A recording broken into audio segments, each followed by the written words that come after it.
Goeienaand aan julle almal en welkom weer terug by ons 4de lesing. Die draak versus die reinvrou. Nou ja, dit klink nie baie regverdig of fair nie, né? Om 'n vrou en 'n draak te mekaar te hê nie. Maar dis die beskrywing wat ons het in Openbaring 12 en so dis wat ons gaan na kyk vanaand. En so maandag aand wil ek julle vra, julle moet almal nie mis nie, en die van julle wat online is, dit sal dan Dinsdag deur die dag sal dit aanlyn kom.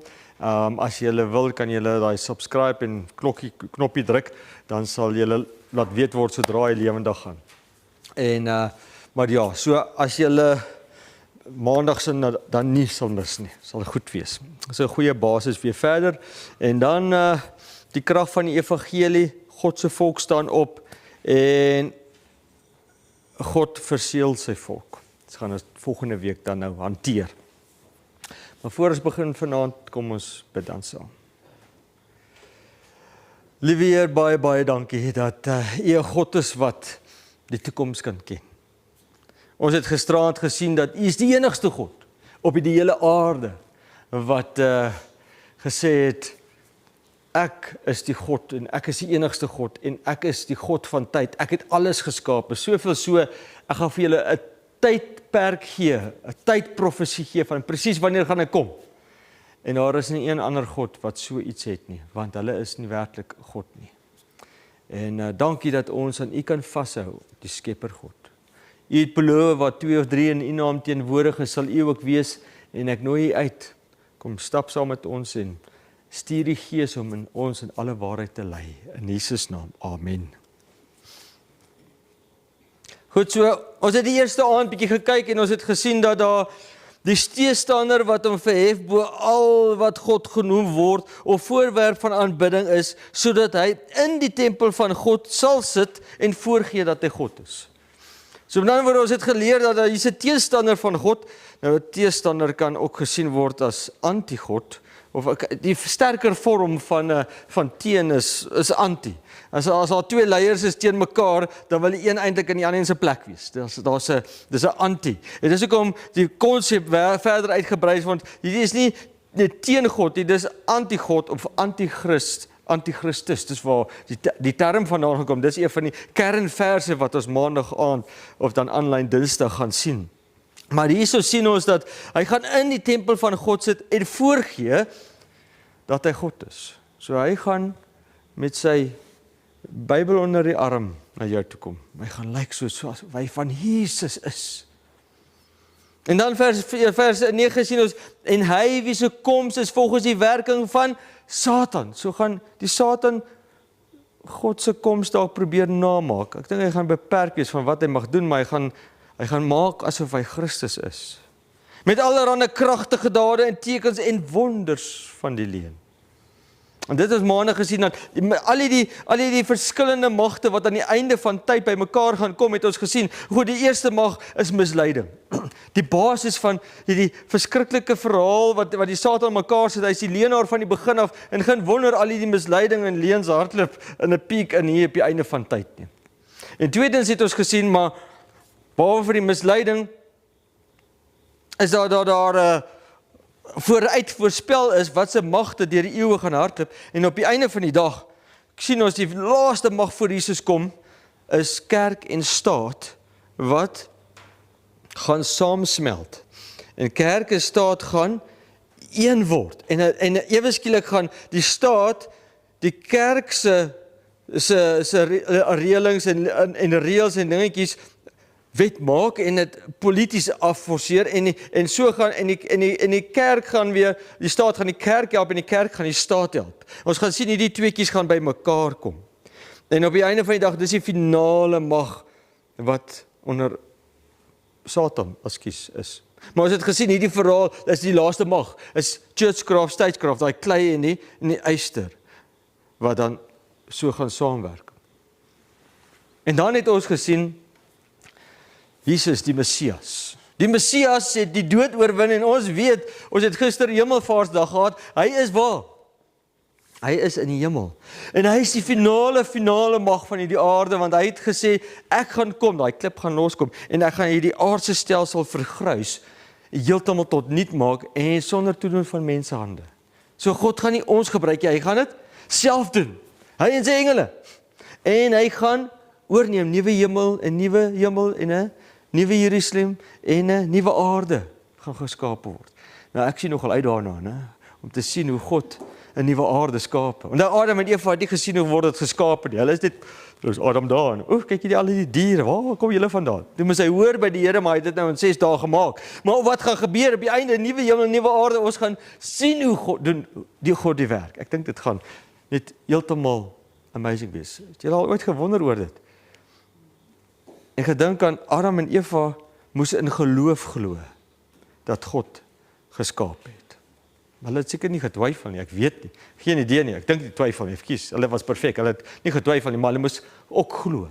Hulle moes glo dat dit gebeur. Adam het seker bietjie minder geglo, want hy het geweet hy het gaan die slaap geraak toe hy wakker word. Eerste narkose wat daar was, en toe hy wakker word, toe, lekker geslaap, en toe tik iemand hom op die kop. Hallo, wie's jy? Hy's 'n vrou. In geval, so met ander woorde, hier die eerste verhaal aan die gang gekom en hy het gesien, maar die vrou was nie daar nie en nou is sy daar en sy lyk soos ek. Net, jy weet, die Here het die beste vir laaste gelos. Dis wat ek nou maar sê. Baie mooier, baie beter. Goed. En so het ons gesien dat hierdie skepper God, weet ons nie net gelos in ons verdriet nie. Hy het aarde toe gekom en hy het vir ons 'n verhaal en hy het sy koninkryk opgestel en dit gaan van geestelik na nie net geestelike maar fisies op die einde by mekaar kom. Maar vanaand die draak versus die reinvrou. Die draak versus die reinvrou. Nou ja, dit klink nie baie fair nie, né? Die draak het nog 7 koppe en 10 horings ook. Ek bedoel hierdie 7 koppe, ek bedoel waar is die man? Gaan sort hierdie draak uit man. Dis nie reg nie, dis nie reg nie. Openbaring 12 vanaf vers 1. Ons gaan deur die hele hoofstuk, ons gaan deur Openbaring 12 hardloop vanaand, so. En 'n groot teken het in die hemel verskyn. 'n Vrou wat met die son bekleed was. En die maan was onder haar voete en op haar hoof 'n kroon met 12 sterre. Nou ja, weer eens, ons is nou onthou veral Openbaring werk met prente. Hy werk met skilderye. Ek sê altyd skilderye. Hy skilder prente heeltyd vir ons. En die eerste prent, en ons kan nie gaan kyk, net dink 'n vrou, dit is nou, dit is seker 'n mooi vrou gewees en nou gaan ons dalk stry wat sy hare sy het. Nee. Ons moet gaan kyk wat beteken die simbool vrou in die Bybel.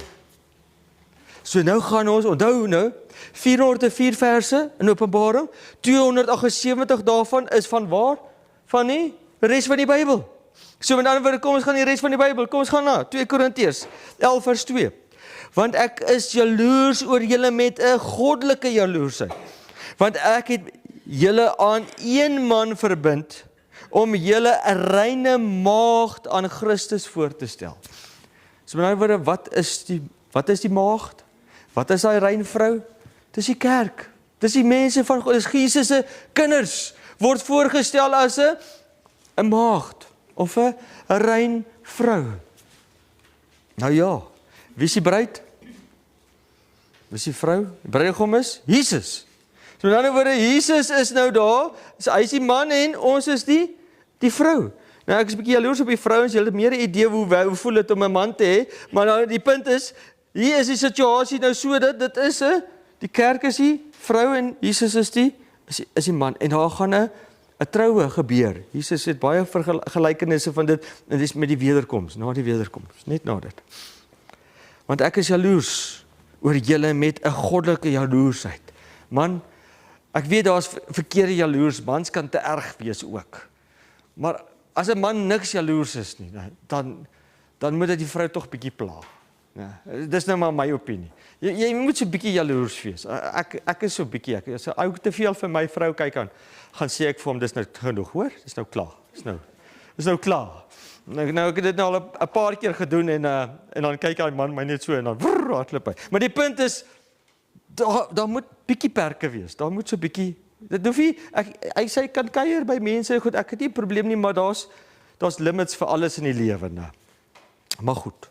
So hierso sê die Here, so hierdie is die kerk. So in ander woorde, dis die kerk teenoor God se volk teenoor die draak. 22 vers 17. En die Gees en die bruid sê, kom. Met ander woorde, wie gaan vir hierdie wêreld sê, kom? Is dit net die Heilige Gees? Nee, dis die God se volk. As jy nie gaan en vir mense gaan sê, man kom nie, dan is jy nie deel van die bruid nie. Ek dink die vrouens het weer eens daar 'n voordeel, want dit is julle verantwoordelikheid grootendeels om daai kinders te leer van kleins af, kom na Jesus toe. Mense stories. Hier is Goliat, Dawid en Goliat. Hier is Daniël en die leeuke. Hier is die stories, hier is die verhale van wie God is en wat hy gedoen het. Ja, die man is die priester in die huis. Hy sê ook sy rol, maar hy het 'n baie belangrike rol. En die Gees en die bruid sê kom en laat hom wat hoor sê kom en laat hom wat dors het kom en laat hom wat wil die waters van die lewe neem verniet. Dis verniet. Dis verniet. Goed. En nou gaan ons 'n bietjie kyk reinuit. En 'n groot teken in die hemel verskyn. Nou het ons vrou, het ons verklaar. Vrou, nou weet ons, okay, dit is God se volk. Wat met die son bekleed was. Okay. So nou skielik is ons met die son bekleed. Nou is daar enige donker kolletjie in die son? Nee, daar is nie. Hy's helder, hy skyn. Hy verlig elke hoekie. Hy's daar, okay? So as ons met die son bekleed was en die maan was onder haar voete, dan dis baie interessant. So as met die son bekleed, die maan het 'n simbool van ons weerkaats die son. So ons kry hierdie idee dat ons is met 'n lig bekleed, maar ook dat ons weerkaats. Ons het albei die simbole in een. Onder haar voete en op haar kroon 12 sterre. Kyk, as daar nie nog lig is nie, ek bedoel, dis die son, dis die maan, dis die sterre, dis lig. Hoor julle die teenoorgestelde van yin-yang? Weet waar die yin-yang is donker met lig en lig met donker. Weet, dit is daai kombinasie van lig en donker, duister goed en kwaad gemeng. Nee, hier's nie 'n plek vir 'n swempie kwaad nie. Hoor dit. God is goedheid. God is net goed. God is net goed. Ek wil vir julle lees Johannes 8 vers 12. En Jesus het weer met hulle gespreek en gesê, ek is die lig van die wêreld. Wie my volg, sal sekerlik nie in die duisternis wandel nie, maar sal die lig van die lewe hê. Sal die lig van die lewe hê. Malagi sê, maar vir julle wat my naam vrees, sal die son van geregtigheid opgaan. Hier kry ons die son. Hoekom die son? Jesus is die lig, son van geregtigheid, dis sy geregtigheid. Ons beste dade is soos vuil ou lappe, sê Jesaja vir ons. En daai lappe is te doen met die vrou. Ek wil nou nie te veel gaan nie, hier's kinders. Maar die punt is, dis vuil ou lappe, sê die woord van God. So ons gaan bekleed word, dis nie my verlossing nie. Dis nie, ek is nie so goed nie. Wie skyn deur my? Elke dag sê ek, Here, ek sterf daagliks. Here, vat my lewe, vat dit oor, neem oor. Soveel sodat, want uit my eie uit is daar niks goeds nie. Maar nou kan ek sê, Jesus, kom lewe in my en deur my en raai wat? Hy doen dit. Hy sê, hy en sy Vader sal in ons kom woning maak. Is dit nie pragtig nie? En op die einde van die dag straal sy liefde uit. Nou, ek weet nou nie van julle nie, maar het julle al iemand gesien skyn? Ek het nou al gehoor van sendelingverhale, waar hulle na die mense toe kom, na die sendelinge toe kom en sê, you are shining, why are you shining? hoekom skyn daar 'n lig uit jou gesig uit? Moses het dieselfde oorgekom. Hy was daar by God, en toe hy afkom, toe sê hulle, maak jou gesig toe, sit 'n lap oor jou kop asseblief, jy skyn. So sodra jy in God se teenwoordigheid is, dan skyn jy. Nou, ek het al 'n ander sendeling gehad, hy het gesê hy het in die vliegtuig gaan sit, en toe kom iemand wat langs hom sit en hulle sê vir hom, why are you shining? Why are you shining? Hoekom skyn jy? 'n ander een weer, hy verkoop Bybels en boeke van die Here, hy verkoop boeke. En hy gaan sit daar in die huis en hy sê, die vrou kyk hom net sulke groot oë heeltyd net aan. En hy dink nou, wat is fout met my ma? Hy gaan aan en hy vertel van sy Bybel wat hy verkoop en dingetjies en in die boek en sy sê, ja, I'll let you know. I'll let you know. Gewoonlik as I'll let you know is, dan vat hulle nie goed nie. Weet jy, so. Hy gaan toe, en toe hy nou gaan, hy bel, so rukkie later, bel sy bestuurder hom, want sy het sy nommer, die bestuurder sy nommer gevat, sy sê, ek wil net weet, bestaan hierdie volgende persoon, werk hierdie volgende persoon vir julle? Ja, hy is een van ons werkers, hy verkoop die Bybels en die boeke en goedjies. Nee, want hy het geskyn, ek tog is 'n engel. Sy tog is 'n engel, wat daar, en toe sê, ek sal definitief die boeke lees. Goed, hoekom?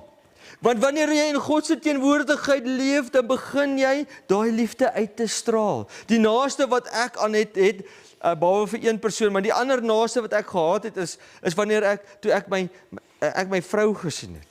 Toe begin sy vir my so, weet, daai oogies blink so. Jy weet, ek gaan nou ontmoet, as daai paartjie so verlief is, dan is hulle net op 'n ander liefdesvlak, dan begin die liefde so bietjie skyn, na my mening, maar dis die naaste aan die normaal wat ek gesien waar mense normaal.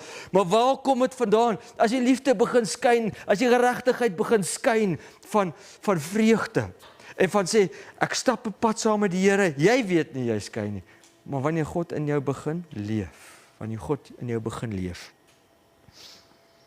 Jesus het weer met hulle gespreek en gesê, ek is die lig van die wêreld. Ek is die lig van die wêreld. Openbaring 12 vers 1, ek wil net hierdie deel eintlik hier onderaan lees vir julle. 1 Johannes 1 vers 5. God is lig en geen duisternis is in hom nie. Ek wil net hê julle moet besef, God is lig, hy is goedheid, hy is goed, hy het niks kwaad in hom nie. Inteendeel, daar's absoluut, tot die 7 laaste pla, daardie 7 laaste pla wat vol kwaad is, as ek dit so kan sê, daai wraak wat die Here uit gaan giet, as jy die simboliek gaan lees, waar kom daai, hulle noem dit bowls, sulke emmers wat hy gaan uitgiet oor die aarde. En nou daai simboliek hardloop, en dan sien jy, waar kom die goed wat daar binne is vandaan? Hoofstuk vroeër verduidelik dit. Dit is die druiwe oes. Dis al die slegte goed van hierdie wêreld. Die slegte goed van hierdie wêreld word voorgestel deur druiwe oes, en hierdie slegte eienskappe, soos misleiding, soos elke liewe filosofie, elke liewe slegte ding wat gaan ryp word op een slag. En daai druiwe oes, sal julle sien, word in 'n groot parskuit gesit, en die parskuit word getrap, en is uit daai parskuit wat geskep word, so met ander woorde, tot die pla wat die Here uitstort op hierdie aarde, is direk evenredig aan wat ons aangevang het. Dis nie hy wat gaan sit en dink aan wat se kwaad gaan ek, nee, die wieletjie draai, en hy's regverdig. God se kwaad, wat hy het vir ons, is direk evenredig aan wat ons aanvang. Direk evenredig. Die straf is gelyk aan wat jy gedoen het. En op die einde van die dag, natuurlik die wat vir Christus gekies het, Jesus het klaar die straf gedra. Dankie. Weet ons hoef nie die straf te dra vir ons nonsens wat ons aanvang het. Ek is baie bly daaroor. Ek sê dankie my God. Ek sê dankie. Ek wil net sê God is goed. Altyd. En hy wen. God is lig, God is net lig. Daar is die 'n bietjie donkerte in hom nie. Vers 3. En 'n ander teken het in die hemel verskyn, en daar was 'n groot vuurrooi draak met 7 koppe en 10 horings, en op sy koppe 7 horings. Nou, wie is die draak? Ons hoef dan natuurlik weer nie, is nie te raai nie, dit sê dit sommer 'n bietjie later in dieselfde hoofstuk, vers 9. En die groot draak is neergewerp, die ou slang, wat genoem word die duiwel en Satan, wat die hele wêreld verlei het. Hy is neergewerp op die aarde en sy engele is saam met hom neergewerp. Sy engele is saam met hom. Sy engele is saam met hom neergewerp. So met ander woorde, waar kom demone vandaan? Het is gevalle engele. Daar staan dit. Ek het dit nie. Dis nie ek wat dit uitdink nie. Dit staan net mooi daar, so duidelik soos daglik. Sy sê dit vir ons. Die groot draak is neergewerp. Nou die 7 koppe en 10 horings. Dis 'n lesing op sy eie. Ons sal maandag aand daarna kyk. So moenie bekommer nie, dit gaan nog verduidelik word. Maar vir vanaand moet ons weet, die draak is die duiwel. Die ou duiwel homself. Die ou slang wat genoem word die duiwel en Satan. Kyk jy, al die name is daar genoem. Dis so duidelik, jy kan dit nie duideliker gekry het nie. En hy is op die aarde neergewerp en sy engele is saam met hom neergewerp. Waar is hulle? Hier.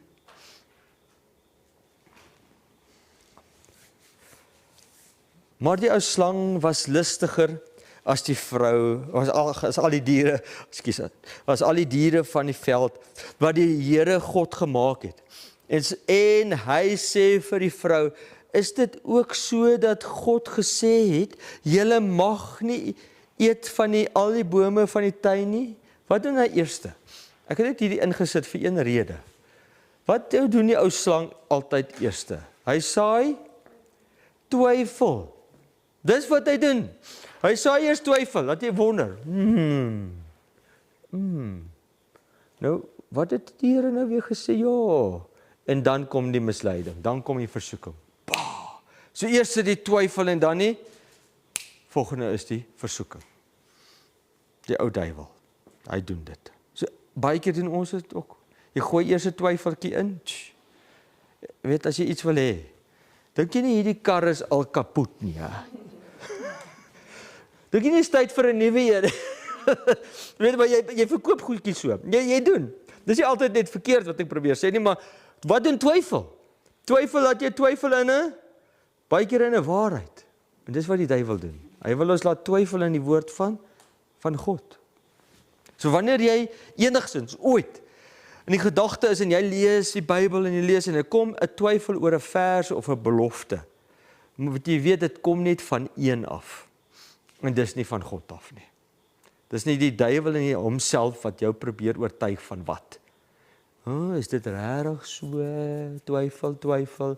As jy weer sien, dan sê jy in 'n spiraaltjie van moedeloosheid want jy het geval vir sy twyfel. So ek gee dit vir julle vir 'n tip. En dan, julle vers 4, toe sê die slang vir die vrou, julle sal gewis nie sterwe nie. Daai leen is hol gery in hierdie wêreld. Maar God weet dat as julle daarvan eet, julle oë sal oopgaan, sodat julle soos God sal wees deur goed en kwaad te ken. En dit wil ek weer vanaand net weer vasmaak. Goed en kwaad, dis hoe hy werk.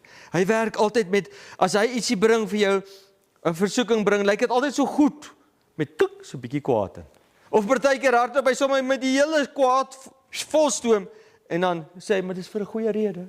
Is meeste flieks nie so gemaak nie. Hierdie Rambo skiet almal mors dood vir 'n goeie rede. Weet, hy is 'n vreeslike moordenaar eintlik, maar hy vir 'n goeie rede, hy gaan die meisie red, en al die skurke moet doodgemaak word. Hulle is ook paas, hulle is ook mense. Maar vir een of ander rede dink ons dis heeltemal reg. Terwyl hy besig is om mense uit te moor. En so werk die Satan altyd, bietjie kwaad met goed, en goed met kwaad. Volgens die Taoïstiese en New Age denke, is die yin-yang nie goed of kwaad nie, maar eerder komplementerende kragte. Donker is nie boos nie en lig is nie goed nie. Hoor jy hoe misleidend. Hulle is eenvoudig deel van 'n natuurlike orde. Wanneer balans versteur word, ontstaan disharmonie. En dit kan tot lyding lei. Jy moet dit asseblief 'n bietjie kwaad in jou goed hê. Asseblief. Net so 'n bietjie of daar moet so 'n bietjie goed en kwaad wees. Het jy al agtergekom baie keer dan gaan as jy bietjie gaan grou, dan wonder jy nou, hierdie Greenpeace ouetjies is so fantasties, hulle wil die bome oppas. Wie sponsor hulle? Dan kyk jy, dis dieselfde mense wat die bome afkap. Dan dink jy nou, hoe op die aarde kom jy nie goed by mekaar? Hoe werk jy die wiskunde in die wêreld? Kan julle sien waar kom die filosofie vandaan? Met ander woorde, pragtig. Of is 'n oliemaatskappy wat die marine ouens sponsor, of dit is die pille ouens wat die medisyne sponsor, want hy kry iets daar uit. Dis heeltyd so verhaal. Ek wil nou nie sinister klink oor elke ding in die lewe nie, maar dis net te toevallig om hierdie patroon oor en oor in die lewe te sien en wonder nou, wat gaan aan?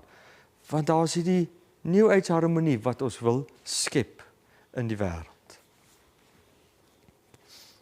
Hierdie siening maak ruimte om jou sondige natuur, wat jy geërf het by Adam, as normaal te sien. Jou gewete word gesus. Dis oukei. Dis hoe jy is, hoor. Doe net wat jy wil asseblief. En droom 'n bietjie en gaan vir al jou drome, goed of sleg. Doen dit alles. Inteendeel, Aleister Crowley, nou hy is 'n vreeslike man, maar hy is nou al lank al dood, hy is in 1947 al oorlede, maar hy is die vader van spiritisme. En hy het meeste van die spiritistiese boeke geskryf en dinge. Sy een naam was, wat het hy homself genoem? Beast 666. The Beast 666. Maar kyk, hy was pikswart. Daar was seker net so een kolletjie wit, ek weet nie wat was wit nie. Dalk sy hare op grys geword of iets. Maar ek bedoel, hy is die vader van spiritisme, hy het die ding gebring van wit hekse, swart hekse, hy het daai boeke geskryf, hy het baie gedoen vir satanisme. Hy het satanisme basies die vader daarvan. En dis die donker kant wat hy gedryf het. En dit siek alles wat hy aangevang het, maar nou ja. Maar ook die basis van valse teologie. Valse teologie. Wat is 'n valse teologie? Ewe skielik sê ons, wat is waarheid? Nee, dis jou waarheid. Nee, jou waarheid, dit is jou waarheid daai, dis nie my waarheid nie. Nee, dis jou waarheid. Nou, van wanneer af is waarheid, van wanneer af waarheid shades of truth? Dit moet either reg wees of dit kan nie reg wees nie. Een teoloog het dit vir my oulik gesê toe ek geswat het, hy sê, ons waarheid is vas. Mense, dis vas. Dit skuif nie. Dis hoekom dit die topverkoper is. Ons verstaan van dit mag dalk verbreed en verdiep met tyd, maar hy het nog nooit verander nie. Hy het nog nooit verander nie. Daar is net een waarheid en hier staan hy. Gaan vind uit wat daar staan. Gaan vind uit wat daar staan. Waar kom die duiwel vandaan? Is die vraag. Wat is die duiwel se oorsprong? Sê die Bybel vir ons wat die duiwel se oorsprong is. Wel, as jy nou dink daaraan, die boom van goed en kwaad was tog in die tuin van Eden gewees en die slangetjie was daar. So as die boom ingesit was daar, dan moes die duiwel nou al vroeër bestaan het, want as God net goedheid is, sou hy nie die boom daar gesit het nie. Maar nou is daar, die duiwel moes daar gewees het vroeër, as wat die tyd van Eden, die skepping moes gewees het. Dis die eerste logiese afleiding wat ons maak, maar ons gaan nou nog verse lees. Maar ek sê maar net vir julle, die duiwel was al daar gewees met die skepping, voor die skepping.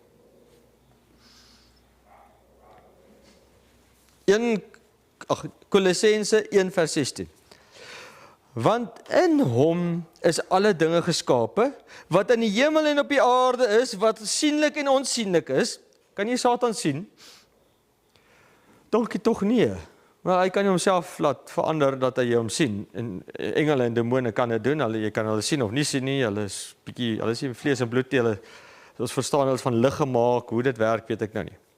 Die punt is, ons kan hulle nie sien nie. Ek is eintlik dankbaar daaroor. En hulle kan hulle sienlik maak vir party van ons, blykbaar en so aan. En daar's party wat sê hulle kan goeie sien. Ek is baie dankbaar, ek sien niks. Ek dink dit kan partykeer nie onaangenaam wees om te sien wat gebeur in die onsiene wêreld. Maar goed, God het dit gemaak. Trone sowel as heerskappy, owerhede en magte, alle dinge is deur hom en tot hom geskape. So het Jesus Satan geskape. Man, kom ons sê, ons gaan nou lees, hy het Lucifer geskape. Die môre ster, hulle noem hom ook die môre ster. Onthou, engele word sterre genoem. So, hier sien ons, Lucifer word partykeer die môre ster genoem. Daar's al vrae gevra vir my, hoekom word Jesus ook 'n môre ster genoem? Want hy is ook môre ster. En dan wonder jy nou, hoe werk hierdie vraag? Want Jesus is mens, is asof Jesus altyd, hy's God. Hy's die skepper God. Maar hy gaan en identifiseer homself baie keer saam met die engele, saam met die mense, hy's daai persoonlike. Dis hoe ek hom sien. Dis hoe ek hom ervaar. Hy's ook die generaal van die hele weermag van die heelal. Dit lees ons natuurlik ook.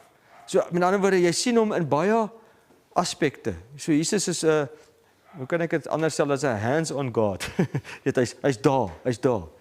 So Jesus het nie 'n monster van 'n Satan gemaak nie.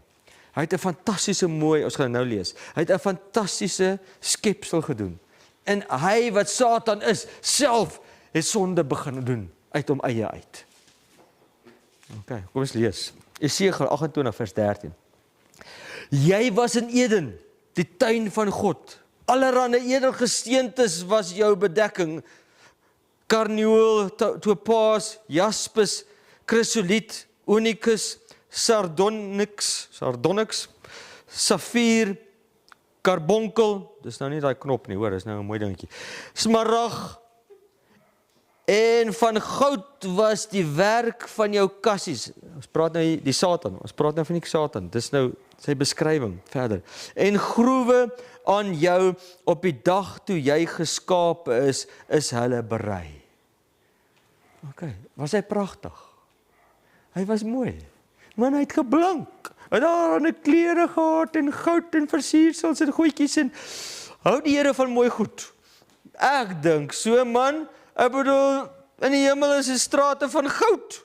Ek bedoel, goud, veer daai goud van jou voete af voor jy my huis loop asseblief. Maar ek bedoel, die Here hou van mooi goedjies. Hy is mal oor mooi goede. Maar wat is die probleem? Vrouens is gewoonlik die wat van mooi goedjies hou. Ons hou van mooi vrouens, okay? Maar hulle hou van mooi goedjies. Vrouens like dit om mooi te lyk. Weet, hulle hou daarvan om mooi te lyk. Weet, en want hulle, wat gebeur? Wat gebeur? Wat is die gevaar? Satan was mooi. En julle gaan net lees, is as gevolg van sy skoonheid dat hy hoogmoed ontwikkel het. Wat is die uitdagings van vrouens? Alle vrouens is mooi, maar party vrouens dink hulle is mooier as ander. Hulle dink so. En wat is die gevaar van dit? Is dat jy dink jy is beter as daai vrou wat jy dink nie so mooi soos jy is nie. Verstaan? So die hoogmoed is 'n uitdaging vir 'n mooi vrou meer as vir 'n vrou wat dink sy is nie so mooi nie. So met ander woorde, hoogmoed raak 'n probleem en dis die rede hoekom die Satan geval het, meestal is oor sy skoonheid, sy mooiheid, sy sangtalent, sy dinge wat hy het hom laat. Dis deel van die rede hoekom hy geval het. Die rede hoekom hy geval het, ons gaan dit nou lees, is hoogmoed. En dit wat 'n vrou se uitdaging baie keer, wat het die Here gedoen as die klomp Israeliete baie stout was, baie sonde aangevang het, en hulle kom na hom toe en hulle wil jammer, wat sê hy eerste vir hulle? Haal jou oorbelle en jou neusringe en jou vingerringe en al daai goed af. Hoekom? Hoekom sê die Here dit dan? Dis vir 'n eenvoudige rede. Dis oor hulle, dit was hulle hoogmoed. Jong, ek het die mooiste oorbelletjie hier, my neusring hardloop van hier tot daar. Ek weet nie wat hulle gedoen het nie, maar die punt is, wat ook al hulle nou mode gesien het en gedink het, hulle is nou fancy, het hulle nou gaan doen, en die Here gesê, as jy wil verneder voor my, om te kom jammer sê, haal eers al daai hoogmoed af. Want dit het jou laat hoogmoedig word. Ek is nie anti-mooi goedjies nie. Die Here is nie anti-mooi goedjies nie. Hy is anti die hoogmoed wat dit veroorsaak. Dis soos 'n man. Wat is 'n man se probleem? Kyk, 'n man staan nie heel dag daar in die spieël en gooi sy hare en kyk daar. Okay, jy kry seker sulke ouens, maar ek weet nie van baie nie, maar die punt is, dis nie ons ding nie, jy weet, ons staan nie, partykeer sal ons dalk dit doen, jy weet, ons sal daar 'n bietjie wil sterkte, krag wil ons hê, jy weet, jy's 'n kragkas, ag dankie, as my vrou eendag vir my sê ek is 'n kragkas, ek sê enigiets vir haar, ek kan my nie vir haar sê nie, maar goed, die punt is, man soek krag, hy soek krag. Dis hoekom ons 4x4's ry, ou, mense. Hulle wil 'n 4x, die beste 4x4 is gelykstaande aan 'n vrou se mooiheid. Dis hoe ons werk. God het ons geskape, man soek krag, vrou soek mooiheid. Maar dit kan hoogmoedigheid veroorsaak. En dis wat die Satan oorgekom het. Kom ons lees dit van hom. Ek sê nou eers en dan lees ek. Gewoonlik lees ek eers en dan sê ek. Nou gaan ek dit lees. Jy was 'n gerub, ek lees nou aan. Jy was 'n gerub met uitgespreide vlerke wat beskud, so hy was magtig. En ek het jou gestel op die heilige berg. 'n God was jy, klein intergee. Was jy? Jy het gewandel tussen die vurige gesteentes. Hy was by die troonkamer. Vers 15. Jy was volkome in jou weë van die dag dat jy geskape is totdat daar ongeregtigheid in jou gevind was. So hy was perfek geskape tot hy begin het met sy hoogmoed in sy hart. Wat het hy gesê? Vers 16. Weens die grootheid van jou koophandel, so was hy skerp met die tong. Man, hy het so gevloei. Hy het geweet hoe om te praat. Met die koophandel het hulle jou binneste met geweld gevul. So met ander woorde, hier is die eerste keer wat geweld in die heelal gekom het. En jy het gesondig. Daarom het ek jou as onheilige van die Godeberg afgedrywe. So God het gesê, die gerubs is by sy troon. Hy het daai gerub, die Satan het hy weggedrywe. En ek het jou tussen die vurige gesteentes uitvernietig, o gerub wat beskud. So magtig was hy. Magtig was hy. Pragtig was hy ook. Vers 17. Hoogmoed het jou hart geword. Hoogmoedig het jou hart geword. Oor jou skoonheid. Oor jou skoonheid. Hoor julle dit? Jy het jou wysheid verderwe weens jou glans. Daai pragtige glans wat hy gehad het. Hy gedink hy's mooier as die ander oor sy al sy juweelietjies wat hy gehad het. Ek het jou op die grond gewerp. Hoe werk die lewe? Hoe hoor jy jouself op 'n pedestal sit? Hoe verder val jy die dag wanneer jy val? Kyk vir Nebukadneser, Trump se Moses, sy Moses nie, hoe kan ek dit sê, wat het Moses daarmee te doen? Maar goed, Trump is so hoog, Nebukadneser was nog hoër, hy was die koning van die wêreld, die koning van die konings het hulle hom genoem, en die Here het gaan lees gerus Daniël 4, hoe daardie groot koning verneder was deur God en het 7 jaar gras geëet, tot hy erken het dat God hom geseën het. Jesegiel 28 vers 18. Weens die menigte van jou ongeregtigheid deur die onreg wat jou koophandel het jy jou heiligdomme ontheilig. Daarom het ek 'n vuur uit jou binneste laat uitgaan. Dit het jou verteer. Met ander woorde, daar gaan 'n einde kom aan die duiwel.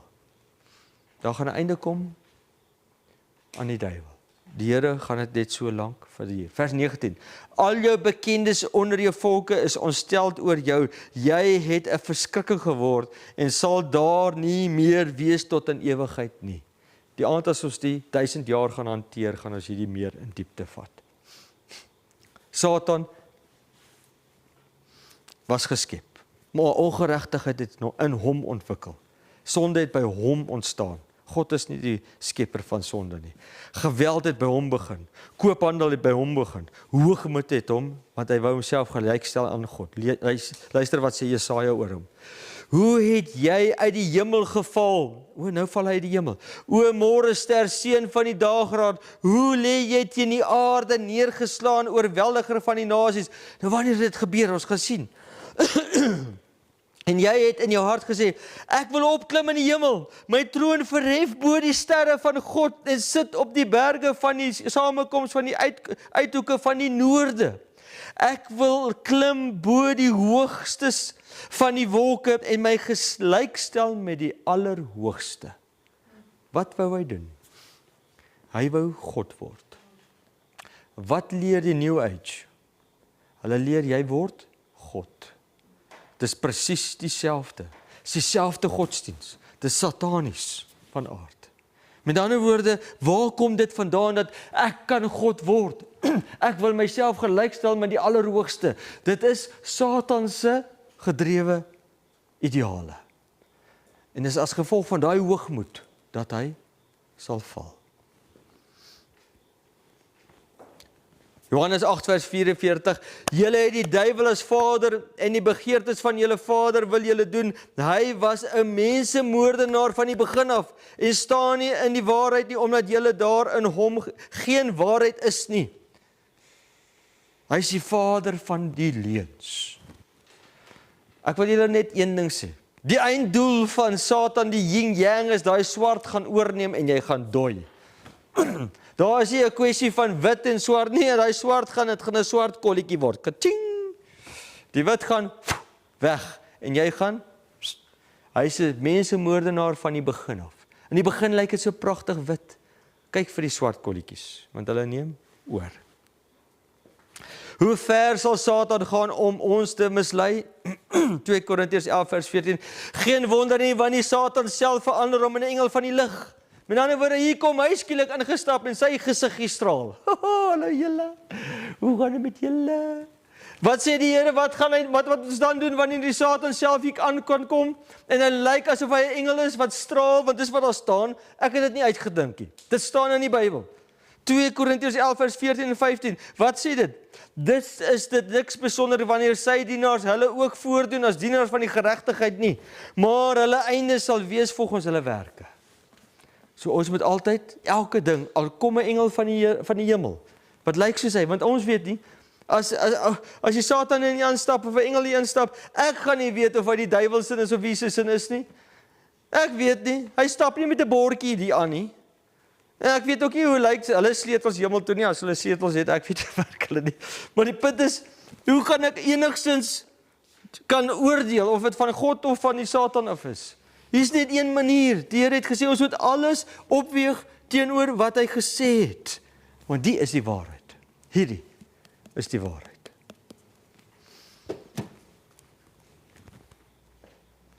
Aangesien, Hebreërs 2 vers 14, aangesien die kinders dan vlees en bloed deelagtig is, het hy dit ook op dieselfde manier deelagtig geword, sodat hy deur die dood hom tot niet kon maak wat mag oor die dood het. Dit is die duiwel. Met ander woorde, die duiwel het mag oor die dood gehad, maar wie het nou die sleutel van die dood? Openbaring 1 vers 18. Sê ek, dis Jesus, het die sleutel van die doderyk en van die dood. Onthou, hy het uit die dode opgestaan. Hy het dit oorwin. So nou het hy, wie het die sleutel? Nie die paus nie, nie die duiwel nie, wie het die sleutel? Jesus. Jesus het die sleutel van die dood en die doderyk. Dankie tog, daar's hoop. Goed. Hy is 'n verleier, hy is 'n mensemoordenaar, mag oor die dood gehaat, hy het nie meer nie. En dan die volgende versie, vers 4. Openbaring 12 vers 4. Nou weet ons waar Satan vandaan gekom het, hy is geskape, maar hy het geval as gevolg van sy hoogmoed en sy tong en sy begeerte om homself te stel gelyk aan God. Hy wou God wees. En sy stert het 1/3 van die sterre van die hemel neergewerp en hulle op die aarde gegooi. En die draak het gestaan voor die vrou wat op die punt was om te baar, sodat hy haar kind sou verslind sodra sy gebaar het. Wat was Satan se doel? Van die begin af, hy wou Jesus dood hê. Want hy wil eintlik in sy plek kom. En daar het oorlog in die hemel gekom. Michael en sy engele het oorlog gevoer teen die draak, en die draak en sy engele het oorlog gevoer. Ok, nou wie is Michael? Ok, maar kom ons gaan eers na die ander punte. Satan, gevalle engel uit die hemel, gewerp. Kom ons lees Judas 1 vers 6. En die engel wat hul eie beginsels nie bewaar het nie, maar hulle eie woning verlaat het, het hy vir die oordeel van die groot dag met 'n ewige boeye onder die duisternis bewaar. Okay, so in ander woorde, ons sien hier die trappe van vergelyking. Julle het al 'n hele paar gelees van, hy's uit die hemel uit, hy's eers van die Godeberg af weg, né? Hy's eers van die Godeberg van God se troon af. Hierdie gerub is eers daar weg. En toe is hy uitgewerp uit die hemel uit. Maar hy het nog op 'n manier toegang gehad, want in Job sien ons maar, die Satan het daar by God gaan draai en hy het met hom gesels. So op 'n manier het hy toegang gehad. Maar op 'n stadium word hulle daar uitgewerp. En ons sien nou, hulle word op die aarde neergewerp. Lukas 10 vers 18. Toe het hy, dis nou Jesus, ek het net Jesus ingesit, dat ons net weet wie is hy. Toe sê hy vir hulle, ek het die Satan soos 'n bliksem uit die hemel sien val. Okay, so in ander woorde, dis 'n bietjie ou Afrikaans hierdie, daai woord word nie so baie mee gebruik nie, maar kom ons sê maar 'n bliksemstraal, né? Daai bliksemstraal, bliksemstraal uit die hemel sien val. Okay, so wanneer het dit gebeur dat hy uit die hemel gewerp is hier op die aarde? Kom ons lees, Openbaring 12 vers 7 en 9. En daar het oorlog in die hemel gekom, en Michael en sy engele het oorlog gevoer teen die draak, en die draak en sy engele het oorgevoer, en hulle kon nie oorwin nie, en hulle plek was in die hemel nie meer te vind nie, en die groot draak is neergewerp, die ou slang, wat genoem word die duiwel, en die Satan, wat die hele wêreld verlei, daar sê dit, die hele wêreld word verlei. Hy is neergewerp op die aarde, en sy engele is saam met hom. So waar is hy nou? Op die aarde. En wanneer het dit gebeur? Onthou, hy wou daai Jesus wat gebore is, wou hy verslind. In ander woorde, dit het gebeur, julle sal nou sien met die kruisiging. Hoe het jy uit die hemel geval, o Morgenster, seun van die dagerak? Hoe is jy teen die aarde neergeslaan, oorweldiger van die nasies? Jy het in jou hart gesê, ek wil opklim in die hemel, my troon verhef by die sterre van God en sit op die berg van die samekoms in die uithoek van die noorde. Ek wil klim met die hoogste van die wolke, my gelyk staan met die allerhoogste. Soos Jesaja dit ook voorspel. Johannes 12 vers 31. Nou sê Jesus, nou is die oordeel van hierdie wêreld. Nou is die owerste van hierdie wêreld buitentoe gedrywe word. En as ek van die aarde verhoog was, wanneer was dit? Toe hy gekruisig word, sal almal na my toe trek. En dit het hy gesê om te dui hoe danige dood hy sal sterwe. So wanneer is hy nou? Toe hy die aarde opgelig is. Hoekom? Toe hy die heelal gesien. Wat was Satan se doel van die begin af? Hy wil in plek van God wees. Hy gaan en hy maak die seun van God, die skepper God, die een wat hom geskaap het, gaan maak hy wat? Hy gaan maak hom dood. Hy vernietig hom. En hy maak hom dood. Ek wonder wat het hy gedink? Ek dink hy het seëgevier vir een dag. En toe begin hy worry, toe sê hy, kom ons gaan seël hy graf. Begin hy worry. En toe oorwin God, Jesus, oorwin die dood. En toe is sy kraantjie toegedraai van genade by elke engel wat nog goed was. God se engele. Want hulle het ons nou gesien, al daai verkooppraatjies van die Satan, van Jesus is onregverdig en Jesus dit en Jesus dat, en alles wat daar gesê was, wat 1/3 van die engel oortuig het, so dit moes goed gewees het. 1/3 van God se engele het geval vir sy praatjies. Dit moes baie goed gewees het, die praatjies.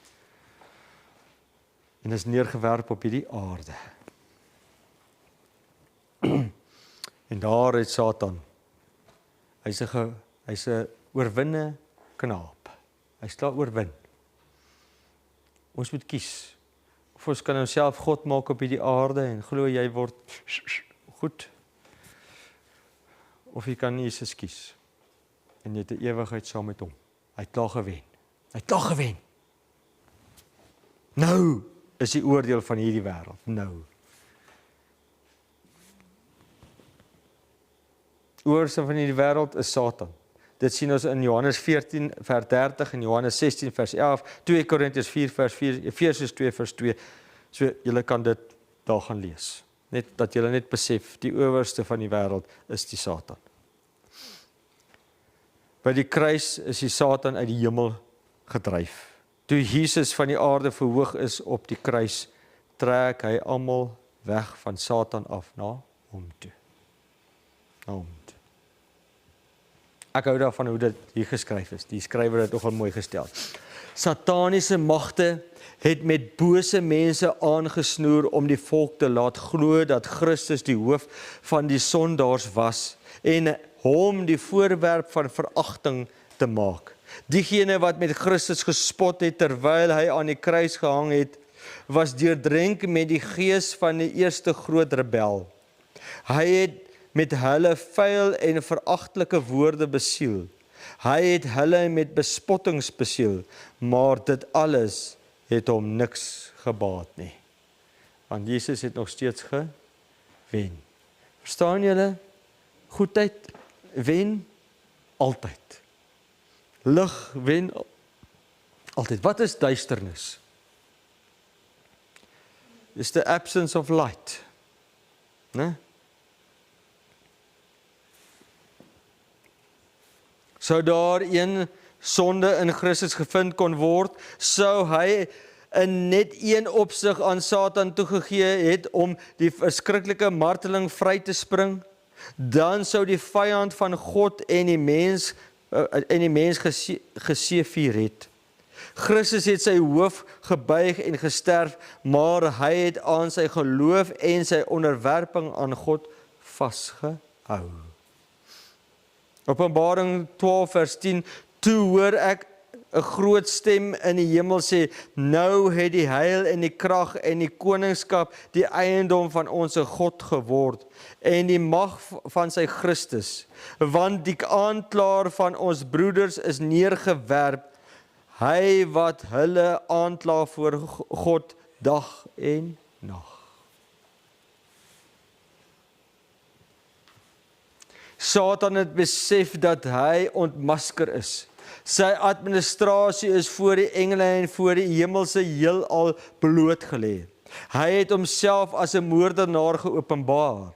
Deur die bloed van die Seun van God te vergiet, het hy homself van die empatie van die hemelse wesens ontwortel. Heeltemal. Sy storieetjies is nou gedaan. Dis nou klaar praat. Vers 7. En daar het oorlog in die hemel gekom, Michael en sy engele het oorlog gevoer teen die draak, en die draak en sy engele het oorlog gevoer, en hulle kon nie oorwin nie, en hulle plek was in die hemel nie meer te vind nie, en die groot draak is neergewerp, die ou slang, wat genoem word die duiwel en die Satan, wat die hele wêreld verlei. Hy is neergewerp op die aarde, en sy engele is saam met hom neergewerp. Toe hoor ek 'n groot stem in die hemel sê, nou is die heil en die krag en die koningskap en die eiendom van ons God geword, en die mag van sy Christus, want die aanklaer van ons broeder is neergewerp, hy wat hulle aangeklaar het voor God, dag en nag. Vers 11, ons gaan nou na die einde toe. En hulle het hom oorwin deur die bloed van die lam, en deur die woord van hulle getuienis, en hulle het tot die dood toe hulle lewe nie lief gehad nie. Wie's dit? Dis God se kinders. Hoeveel martelare was daar nie deur die eeue gewees tot vandag toe nie, vir Christus. En hulle het oorwin deur die bloed van die lam. Mense, jy word nie gered deur om die wet te onderhou nie. Hoor nou mooi wat ek gaan sê, ek weet julle is nou lank geluister, maar hoor net gou die laaste punt. Jy word nie gered deur om die wet te onderhou nie. Jy word gered omdat Jesus vir jou gesterf het.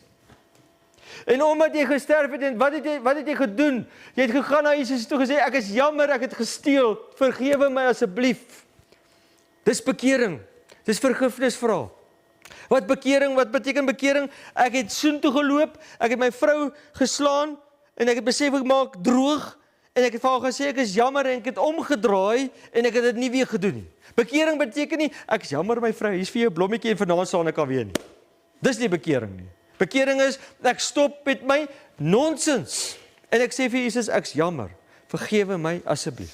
En wat sê hy gaan hy doen? Hy vergewe jou eerstens wat hy daai prys betaal vir daai sonde. Nommer 1. Nommer 2, wat doen hy? Hy sê vir jou, ek sal jou kliphart vir jou uithaal. Dis die verbond. In die Ou en die Nuwe Testament. Ek sal in Hebreë staan dit. Ek sal jou kliphart vir jou uithaal, ek sal vir jou hart van vlees gee. Ek sal my wet op jou hart skrywe. So met ander woorde, jy hou nie die wet om gered te word nie. Dis onmoontlik. Dis nie deur hulle eie werke nie, nee, dis deur die bloed. Ek hou nie die wet om gered te word nie. Ek onderhou die wet omdat ek gered is. Hoor die verskil. Wie het jou bemagtig om die wet te onderhou? Wie het jou bemagtig om op te jok? Wie het jou bemagtig om op te steel? Wie het jou bemagtig om nie meer rond te kyk en te begeer aan nou se kar of se vrou of se ding nie? Wie het jou bemagtig om net God alleen te aanbid? Jesus het, want hy het dit beloof. Hy het gesê hy sal jou kliphart uithaal en 'n hart van vlees vir jou gee. Hy het dit beloof. Maar hierdie is meer as dit. Wanneer die Satan jou kom versoek om te sondig of iets verkeerd te doen, wie gaan hom oorwin? Deur die bloed van die lam. Sê, maar God het jou klaar gewen. Jesus, red my asseblief. Moenie probeer om die Satan self te redeneer. Man, ek gaan dit nou nie doen. Nee, gaan nie daar. Here, oor aan jou. As die Satan jou aanval, wat maak jy? Daarom, wees verheug o hemele en die wat daarin woon, wee die bewoners van die aarde, wee, arme julle, ons weet hoe julle voel, staat ons op pad na julle toe, beweeg die bewoners van die aarde en die see, want die duiwel het na julle neergedaal met groot woede, omdat hy weet, dat hy min tyd het. Toe hy die draak sien, dat hy neergewerp is op die aarde, het die vrou vervolg, wat die seentjie gebaar het. Daai vrou, daai mooi vrou, hy het haar vervolg, daai draak en die vrou. Dis hoekom wanneer jy besluit jy gaan Jesus volg, dan gebeur allerlei nonsens met jou. Weet jy wie al agtergekom het? Dan word jy aangeval deur die Satan. Allerlei dinge gebeur. Ewe skielik word jy beproef, man. Elke ding, alles loop skeef en dan kom jy en dan wag jy op die Here tot hy jou weer daar uitred. Maar dis wat gebeur deur die bloed van die lam. Maar die 2 vlerke van die groot aarde is aan die vrou gegee, sodat sy na die woestyn na haar plek kon vlieg, waar sy uit die gesig van 'n slang onderhou word vir 'n tyd en 'n halwe tyd. Dis maandag aand, daai versie. Daar is 7 sulke verse in die Bybel, en 7 van hulle gaan verduidelik word maandag aand. Of dan nou Dinsdag vir die res. En die slang het uit sy bek water soos 'n rivier agter die vrou uitgegooi om haar te laat wegvoer deur die rivier. En die aarde het die vrou te hulp gekom. Dis maandag aand gaan ek hierdie goed vir julle perfek verduidelik. En die aarde het sy mond oopgemaak en die rivier opgesluk wat die draak uit sy bek uitgegooi het. Maandag aand. Vers 17. En die draak was vertorend op die vrou, en hy het weggegaan om oorlog te voer teen haar ander nakomelinge. Met wie het hy oorlog gaan voer? Wat die gebooie van God bewaar. Hoekom wil hy hulle gaan aanval?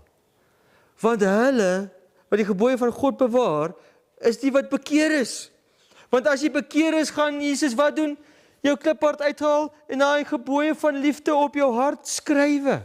Hoekom bewaar jy die gebooie? Want jy is 'n kind van God. Dis hoekom jy dit doen. Liefde kom nie uit jouself nie, liefde kom van God af. En hy het gegaan en die gebooie van God bewaar en die getuie van Jesus Christus hou, die wat die Bybel hier vashou. En sy getuie vashou en presies gesien wat die Messias, onthou hy is die getuie van die waaragtige getuie, ons het gisteraand daarna gekyk. Hy is die waaragtige getuie van wie is God, wat het hy gedoen, wat hy vir ons wil doen. En ons hou daaraan vas, ons hou aan hierdie God vas wat gewen het. Ek wil vir julle afsluit met 'n storie. Ek is nou klaar. Maar ek wil vir julle 'n storie vertel. 'n hele klompie jare terug, toe ek nou net klaar met my BSc graad, rekenaarwetenskap graad by Tikkies gedoen.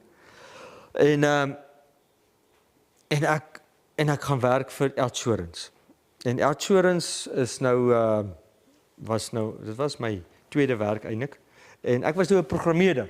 En ek besluit, gaan nou 'n bietjie programmeer en op daai stadium het OUTsurance en Egoli saamgewerk.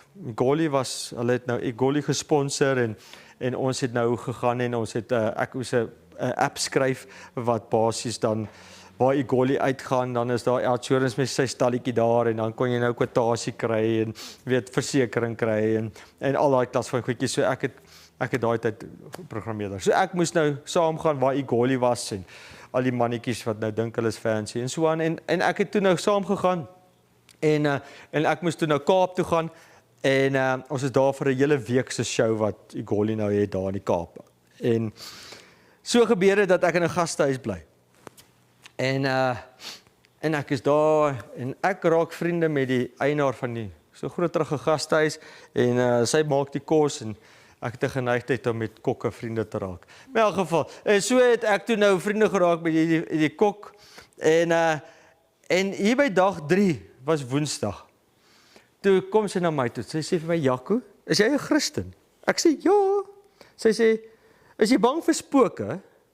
Ek sê, nee, hoekom? Nee, God beskerm my mos. Sy sê, wel, hierdie ou klaar, hierdie kamer spook, kan ek julle net omruil? Ek sê, ja, geen probleem, wat kan toch, wat? Ek trek toe in die spookkamer in, en ek lê daar die aand op my bed, en ek kyk TV. En nou is dit al 9:00, 10:00, hier by 11:00, en ek kyk hierdie film, man, maar kyk, ek voel nou onrustig oor hierdie fliek wat ek kyk. Man, kyk, al 10 van God se gebooies is nou al gebreek in hierdie film, dit gaan rof in hierdie film, en ek, ja, maar nou sien ek skieurig wat gebeur, en man, maar dis nie 'n godvreesende film nie, ernstig nie. En ek sê, nee, en ek sit die TV af, nou my bedlampie is aan, en daar is so 'n liggie wat deurgeskyn het in die kamer, en ek lê daar in die bed, en ek loer so, en ek kyk so, en ek sien, daar's 'n portret daar, maar hierdie portret kyk vir my, en ek kyk hierdie portret so aan, en ek sê, nee man, ek verbeel myself, en ek lê, ek maak my oë toe, en ek loer so weer, nee, kyk, wag eens vir my, hierdie portret kyk vir my, nee, in die next moment, volgende oomblik, word ek vasgedruk in daai bed, vas, ek kan nie beweeg nie, ek kan nie asemhaal nie, ek kry nie 'n woord uit nie, ek kan niks, ek sê, en ek lê dan, ek wil iets sê, en ek is 'n kappie, ja, gebeur niks.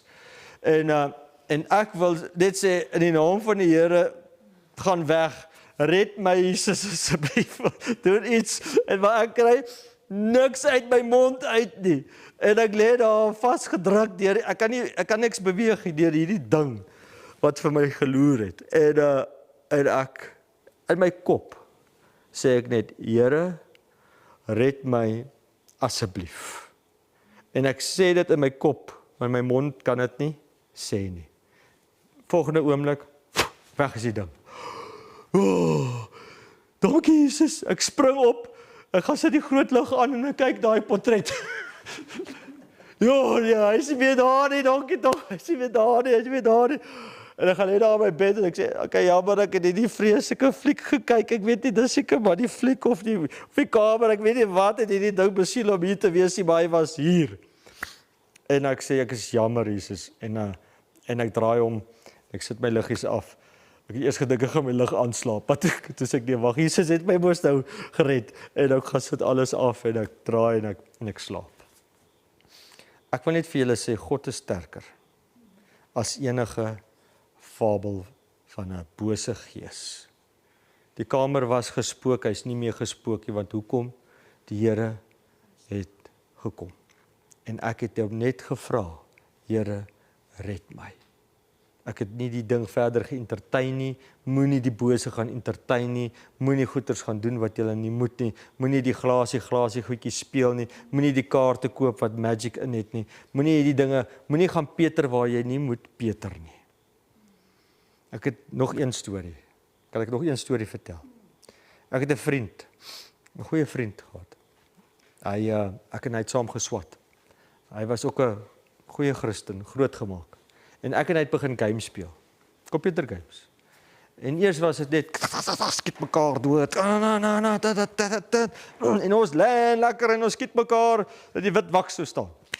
En toe naderhand is dit nou nie met van skietie te begin ons nou met allerlei skietspels uit, jy weet, maar ek's 'n Christen, ek gaan elke naweek kerk toe, maar ek weet nie wat dink ek nie, ek weet nie hoe redeneer ek nie, want ek skiet naderhand met allerlei magic, jy weet, En naderhand gaan ek aan en op die einde gaan ek so aan met my games, toe ek weer sien, toe ek hier by 23 jaar oud is, toe speel ek 'n speletjie wat se naam is wat? Op die rekenaar, Magic. Hallo, kan ek nie klik nie? Ek klik nie. Ek speel lekker. En ek speel hierdie game en die demone en Engel Gabriel fight daar op die skerm en dan se kan die duiwel se kant en dan se kan aan die engele se kant en so skiet ons mekaar. En my gewete begin my pla. Jy sê jy's 'n Christen, maar jy skiet met magic hier so rond. En ek dink toe by myself, nee. En ek stop die game. En ek delete hom. En ek's besig met 'n ander game, Baldur's Gate. Op die einde kom jy agter jy is die duiwel se kind, Baal se kind. Dis jou hele quest van weke is 'n quest gewees wat jy deurgaan met allerlei magic goedjies en dingetjies en jy skiet hierdie ou met magic en 'n shield en ek weet nie wat alles jy. Op die einde vind jy uit want jou quest is jy weet nie wie is jy nie. Jy weet is daai ding. En dan word jy uitvind wie jy nou is en jy gaan deur 'n hele wêreld daar op die virtual wêreld op die uit te vind jy is die duiwel se kind. En ek delete hierdie game. Naderhand toe ek delete al die games. Naderhand toe kom my vrou en my meisie op daai stadium in my lewe en ek lê nog tot watter tyd die nag en toe sy ons moet nou ry. Sê ek nee, ek is nou net begin. Ek weet jy daar ry sy met my eie kar weg. Ek sê wat? Ongeval. Volgende dag kry ek net 'n boodskap jy moet nou maar besluit. Of die land of ek. Ek sê ag nou wys. Jy ry weg met my kar en nou gee vir my sulke opsies. Land of ek. Okay, op die einde van die dag het ek net SimCity gespeel. Maar okay, die punt is, ek het op die einde toe my kinders kom, toe gooi ek SimCity ook uit, want dit vat jou tyd op. Hoekom vertel ek dit? My vriend wat saam met my was, hy het geglo in God.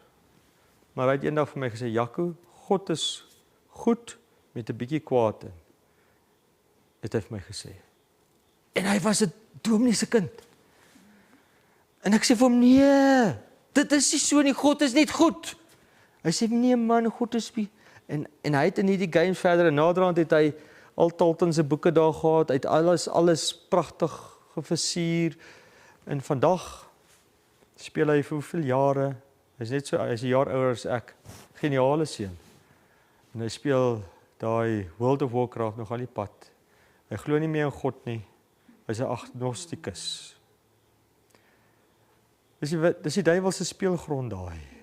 Daar broei hy die mensies, hy bring hulle in daar. En ek wil julle waarsku, kies wie jy wil dien. Kies wie jy wil dien, kies waarheen jy wil gaan. En wat jy wil doen in die lewe. Kies wie jou meester is. En maak seker jy hou vas aan die een wat gewen het. Die een wat gewen het. Maak seker. Dankie, kom ons bid saam. Liewe Heer, U is die God wat gewen het. U het tot die doderyk gewen.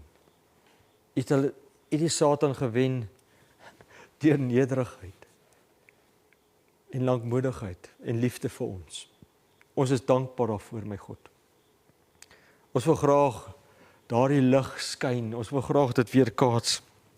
Ons wil so graag U in ons lewe hê en soveel so dat ons ook begin skyn van liefde en omgee vir mekaar.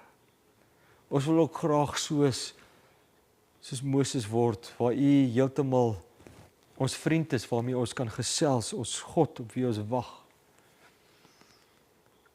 Ons wil graag saam met U ewigheid stap.